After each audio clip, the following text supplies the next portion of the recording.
Thank you, Mr. Chairman, and appreciate the witnesses being here today. Ms.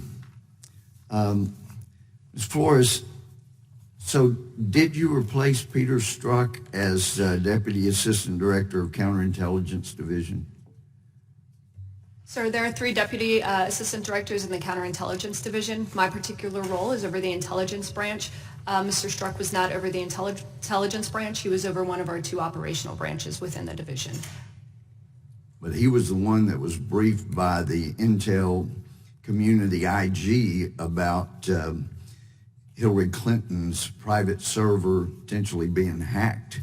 You know why you were not included in that briefing?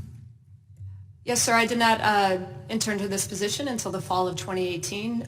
During the 2016 timeframe, I was in the Counterterrorism Division.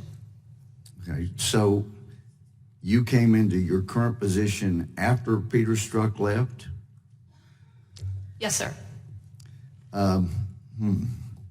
Well, since the Foreign Influence Task Force is a headquarters component, I'm concerned that Peter Strzok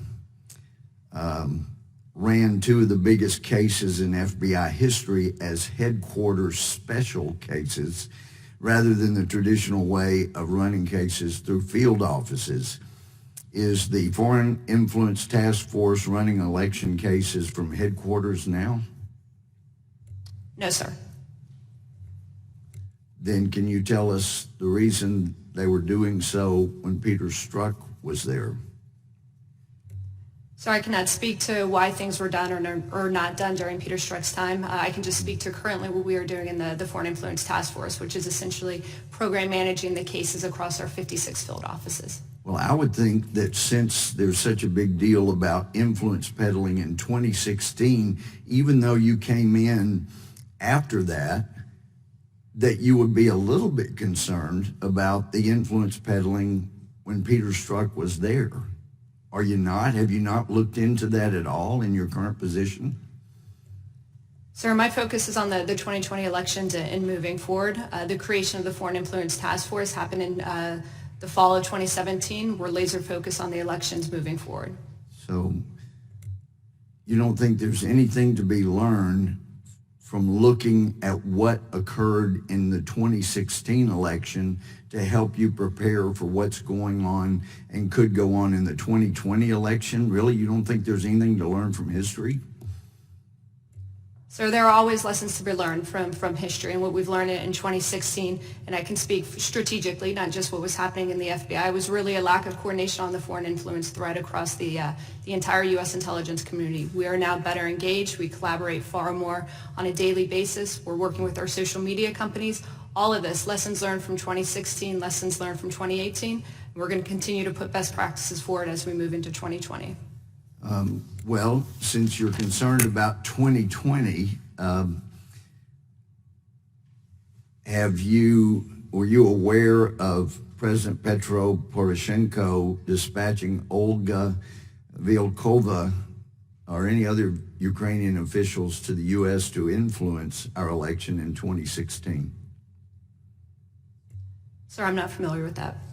Are you aware, do you know who Olga Vilkova is? Sir, I'm not going to confirm or deny the existence or non-existence of FBI investigations or persons of interest to the FBI in this setting. That was not my question. I didn't ask you that. I asked you, do you know who that is? Sir, I'm not going to answer that question in this setting. I'm happy to come back in a closed setting and go into detail about current investigations that we have related to foreign influence. So you can't even say if you know a person? No, sir.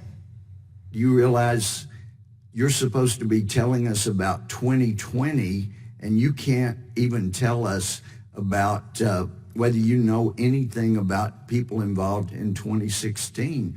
It really hurts the credibility when you can't do that.